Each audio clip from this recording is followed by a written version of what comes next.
part 2. So, parang gusto ko napuntahan, pero mamaya na kasi lang ba't ako eh.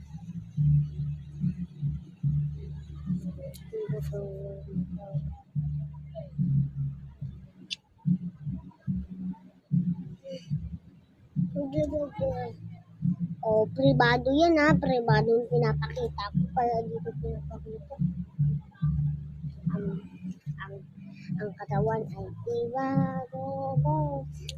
Ang test ay joke lang. So, punta na tayo.